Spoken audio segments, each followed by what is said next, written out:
কিছু কিছু সময় সুতো কাটতে হয়, নয়তো মৃত্যুকে আপন করে নিতে হয়। কেন বলছি শুনুন তাহলে। একবার কাঠবিড়ালির সাথে একটা ব্যাঙের খুব সুন্দর একটা সম্পর্ক হয়েছিল। তারা একটা সময় ভয় পেয়ে গিয়েছিল যেন কোনো কারণে তাদের সম্পর্কটা না ভেঙে যায়। তাই একবার কাঠবিড়ালি ব্যাঙটাকে বলছিল, চলো বন্ধু, তোমার পা আর আমার পা একসাথে বেঁধে দেই, তাহলে কেউ কখনোই আমাদেরকে আলাদা করতে পারবে না। ব্যাঙ রাজি হলো এবং সেটাই করা হলো। একদিন সকালে কাঠবিড়ালি বলছিল, চলো বন্ধু, আজকে আমি আমার পুরো জঙ্গলটা তোমাকে ঘুরে দেখাবো। জানো, গাছের ওই মগডালে কাক ডিম পেড়েছে। ডিমগুলো না দারুণ, কিছুদিন পরই বাচ্চা বেরোবে। ব্যাঙটি কাঠবিড়ালির পা বাঁধা অবস্থায় সারা জঙ্গলটি ঘুরে দেখলো। এরপর বিকেলের দিকে ব্যাঙ বলল, আমি তো তোমার সারা জঙ্গল দেখেছি, এবার চলো আমি তোমাকে আমার পুকুরের মানে পানির দেশটা দেখাবো। যেমন কথা তেমন কাজ। ব্যাঙটি কাঠবিড়ালিকে সাথে নিয়ে পানিতে ঘন্টার পর ঘন্টা চারপাশ ঘুরে বেড়াচ্ছিল।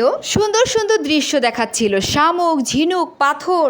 এক পর্যায়ে কয়েক ঘন্টা ঘোরার পরে যখন উপরে আসলো, তখন ব্যাঙটি খেয়াল করলো তার বন্ধু কাঠবিড়ালি আর বেঁচে নেই। তখন সে তার বন্ধুর দিকে তাকিয়ে কান্না করতে লাগলো। হঠাৎ সেখানে একটা শকুন এসে হাজির হলো। কাঠবিড়ালিটাকে ছো মেরে উপরে উঠতে লাগলো। শকুন সম্ভবত তার খাবারটাকে মারার জন্য উপরে উঠে পাথরের উপর ছুঁড়ে মারে।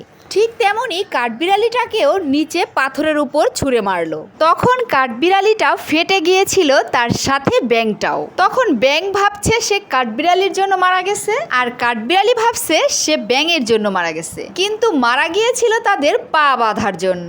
এই কাঠবিড়ালি আর ব্যাঙের মতোই আমরা কিছু সম্পর্কের সাথে এমন ভাবে বেঁধে যাই যেখানে মানুষ, সমাজ, ধর্মর দোহাই দিয়ে নিজেরাই নিজেদেরকে শেষ করে ফেলি। মানুষ কি বলবে, সমাজ কি বলবে, এটা ভেবে সুতো না কাটতে গিয়ে আমরা নিজে মরি তো মরি, সাথে আরেকজনকে নিয়ে মরি।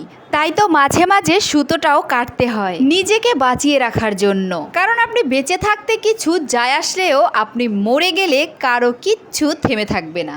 একটা সুন্দর সম্পর্ক একটা মানুষের সুস্থ জীবন দেয়, আর একটা খারাপ সম্পর্ক মানুষকে মৃত্যুর দিকে ঠেলে দেয়। তাই তো কিছু সময় সম্পর্ক ছিন্ন করতেও হয়, তবে অবশ্যই সম্পর্কটাকে সুন্দর করার জন্য সর্বোচ্চ চেষ্টা করতে হবে, যদি সেটা দুই তরফা হয়। কেননা একতরফা ভালোবাসা কখনোই টিকিয়ে রাখা যায় না, সেই সম্পর্কে বারবার ফাটল ধরে। আর সেখানে একতরফা ভাবে মলম লাগাতে লাগাতে একটা পর্যায়ে জোড়া লাগে ঠিকই, কিন্তু দাগটা থেকেই যায়। গল্পটি আমার কাছে দারুণ লেগেছিল, তাই আমিও ভাবলাম আপনাদের সাথে শেয়ার করি। বাস্তব জীবনের সাথে চরমভাবে মিল রয়েছে। এমনও হাজার হাজার সম্পর্ক রয়েছে যেখানে মানুষ, সমাজ, ধর্মের দোহাই দিয়ে সুতো কাটতে না পারলেও মৃত্যুকে আপন করে নিচ্ছে।